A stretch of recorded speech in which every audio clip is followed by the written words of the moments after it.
ये शरीर जो है अधिकांश समय अव्यक्त रूप में रहता है, निर्गुण रूप में रहता है, सूक्ष्म रूप में रहता है। मात्र कुछ पल के लिए ये व्यक्त रूप में रहता है, पर यही व्यक्त रूप इस इंसान को संभालना बड़ा कठिन हो जाता है। पूरे जीव समुदाय को अहंकार से प्रेरित होकर ये अपनी चलती चलाने लगता है, पर भगवान के तराजू पर तो सब बराबर है। भगवान के लिए ना कोई बड़ा है ना छोटा है, ना कोई ब्राह्मण है ना कोई हरिजन है। हम सब भगवान के पुत्र हैं। अंतर एक ही है, भगवान को याद करोगे तो भगवान आपको भी याद करेंगे, आप नहीं याद करोगे तो भगवान भी भूल जाएंगे। क्योंकि इस पूरे ब्रह्मांड के जन्मदाता असली माता पिता पूछे तो यही भगवान है, खुदा है, जो आपको जन्म देते हैं, मरण देते हैं, आपको अपने बस में रखने की कोशिश करते हैं। अगर पुत्र गलती करता है तो माता पिता डांटते हैं, और हम जीव समुदाय अगर गलती करते हैं तो भगवान भी डांटते हैं। क्योंकि ये आदमी इतना उग्र हो जाता है अज्ञान के कारण कि ये पूरे ब्रह्मांड का मालिक बनना चाहता है, और इसी मालिक बनने के कारण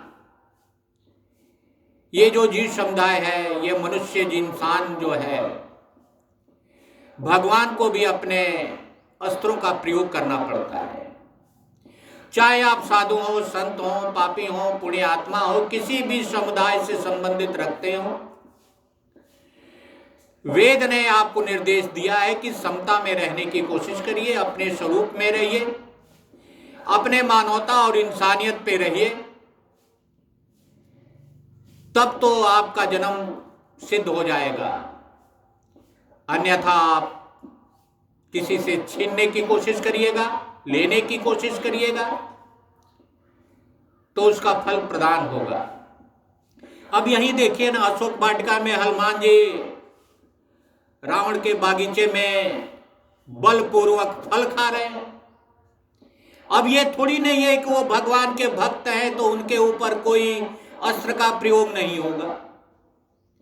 क्यों नहीं होगा? चाहे आप संत हो चाहे असंत हो, गलत करेंगे तो गलत का फल आपको मिलेगा। अब हनुमान जी वहां फल तोड़ रहे हैं, तो रावण ने अपने पुत्र अक्षय कुमार को भेजा, जिसे हनुमान ने मार दिया बल के प्रयोग से। दूसरा पुत्र मेघनाथ को भेजा। मेघनाथ की पत्नी सुलोचना थी, बहुत बड़ी धार्मिक थी, आध्यात्मिक थी, पतिव्रता स्त्री थी। पतिव्रता स्त्री में जो भगवान का प्रवेश होता है वो दूसरे में नहीं हो सकता। सुलोचना ने अपने धर्म के चलते मेघनाथ को कई बार बचाया। ये पत्नी व्रता स्त्री का जो धर्म है, जो फलादेश है, वो पति को हमेशा फलदायी होता है। पर बंधुओं, जमाना बिगड़ गया, कलयुग आ गया। अब कहां पत्नी व्रता, कहां पति व्रता। अब तो शरीर के पुजारी हैं, लंका के निवासी हैं। लंका रूपी सोच है, जहां शरीर की ही सोच रहती है, वहां पति कहां और पत्नी कहां। पर यहां की कथा जो चल रही है, वे तो कथा है कि मेघनाथ आते हैं, और मेघनाथ जानता था कि राम में कितनी बड़ी शक्ति है। तो मेघनाथ ने सोचा कि मैं बल का प्रयोग ना करके राम का ही क्यों ना प्रयोग करूं, और मेघनाथ ने राम का प्रयोग किया, ब्रह्मास्त्र का प्रयोग किया। और हनुमान तो भगवान के भक्त ठहरे, वो समझ गए उन्हें भगवान की महिमा रखनी थी, और हनुमान ने भगवान की महिमा रखी, ब्रह्मास्त्र का प्रयोग किया, और हनुमान जी उस नाग पास में बंध गए। और मूर्छित हो गए। ये भगवान राम की महिमा का कमाल है। जब आप किसी से नहीं मानोगे तो भगवान से तो निश्चित मान जाओगे, क्योंकि जब का आपका पाप बढ़ जाता है, पाप का अंत आ जाता है, तो भगवान इसी ब्रह्मास्त्र का प्रयोग करते हैं, जो आपको बांध लेता है, मूर्छित कर देता है। आपको समझ में नहीं आता, आपकी बुद्धि भ्रष्ट हो जाती है, मन चित्त मूर्छित हो जाता है। ये भगवान का जो ब्रह्मास्त्र है, ब्रह्म बाण है, इसको हनुमान समझते थे और वो मूर्छित हो गए। जास नाम जपि सुनो भवानी, भव बंधन काटहि नर ज्ञानी। तास दूत के बद तरुआवा, प्रभु कारज लगी कपहि बधावा। यहाँ पिता शंकर कहते हैं माता भवानी से कि हे माँ भवानी सुनिए, नाम जप कर ज्ञानी विवेकी, विवेकी शब्द उसको आता है जो सत्य से परिचित होना चाहता है, जो जड़ पदार्थ से परिचित नहीं होना चाहता। इस प्रकृति में भी जो लोहा कंकड़ सोना चांदी मट्टी इत्यादि जो है, ये अविवेकी मनुष्य इसका शोध करता है। पर जो विवेकी है, जो ज्ञानी है, उस जन्म मरण के बंधन को काटना चाहता है। यहाँ पर इंसान जो है अपनी करनी का फल खुद भोगता है, अपने आने वाली पीढ़ियों को भी अपने पाप का असर डाल जाता है। और वहीं पर अगर सत्यता का पुजारी है तो अपने आने वाली पीढ़ियों को फल प्रदान कर जाता है। वे विकसित होते जाते हैं, आगे बढ़ते जाते हैं।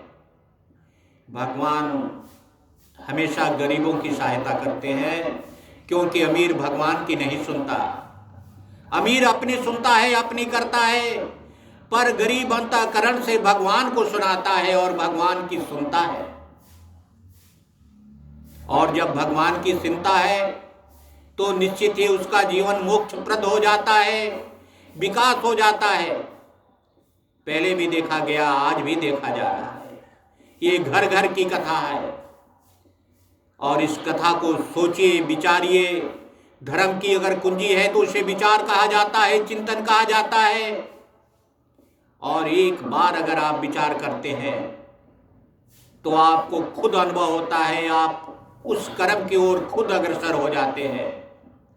कपिबंधन तुन निश्चर दाए, कौतुक लाग सभा सभी आए। दस मुख सभा दीक कपि जाई, कहे न जय कुचियति प्रभुताई।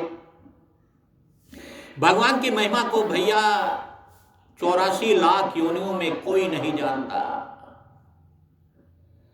भगवान की महिमा का बखान नहीं किया जा सकता। भगवान की महिमा इतनी प्रबल है, कब गरीब को अमीर बना दें, कब अमीर को गरीब बना दें।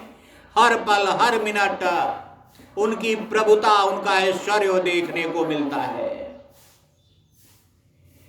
तो क्यों हम संसार की ओर दौड़े हैं, क्यों परिवार की ओर दौड़े हैं, क्यों ना उस भगवान की ओर दौड़े, उस खुदा की ओर दौड़े जो हमें अपनी प्रभुता से नवाजेगा, कृपा करेगा। कर जोरे सुरदि शिव विनीता, बिरकट बिलोकत सकल सबीता। देख प्रताप न कपि मनि शंका, जिमि गुण महो गरुण यशंका। जिस भगवान की ओर देवता दिक्पाल हाथ जोड़े खड़े हैं और उस भगवान की महिमा को नमन करना चाहिए। जो भगवान का भक्त है वो भगवान से डरता है, अपने कर्तव्य कर्म से डरता है, सत्य सत्य से डरता है। और हनुमान इसी के पुजारी थे। कवहि बिलो के दशानन, बेसा कहीं दुर्बाद। सुत बद सुरत किन्न पुने, उपजा हृदय विषाद। देखिए अहंकार आदमी का कितना पतन करता है। मैं बड़ा हूं तुम छोटे हो, मैं अमीर हूं तुम गरीब हो, मैं ज्ञानी हूं तुम अज्ञानी हो। यही अपने दिमाग में बैठाकर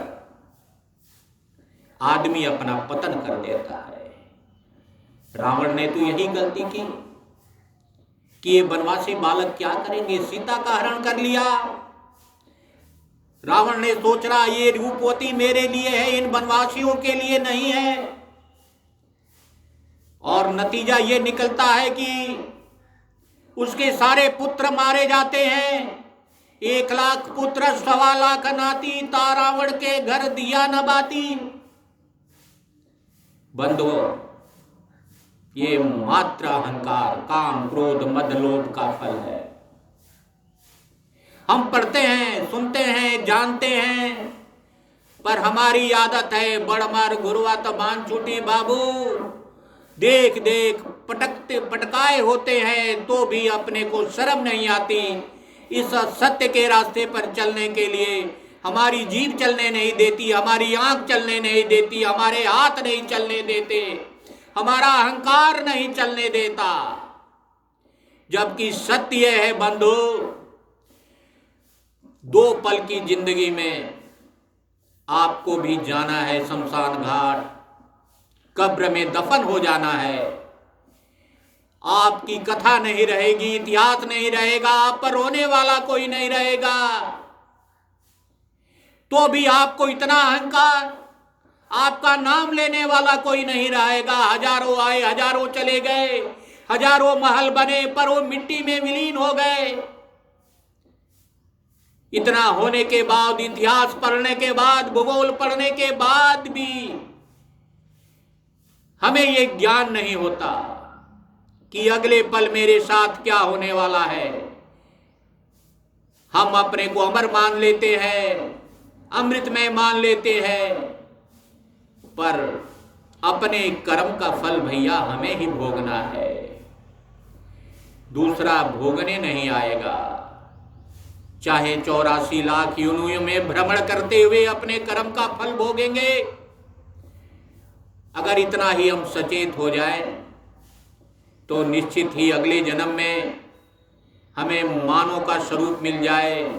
अन्यथा क्या ठिकाना, गधा बन जाए कि कुत्ता बन जाए कि उल्लू बन जाए, किस रूप में हम अवतार लें। पूछना है तो अपने कर्म से पूछो कि बुद्धि का प्रयोग किया, कि बल का प्रयोग किया, कि ज्ञान का प्रयोग किया। ये आपका कथा ही आपका स्वरूप है, आपके अगले जन्म का कारण बनेगा। बोलिए श्री रामचंद्र शंकर जी।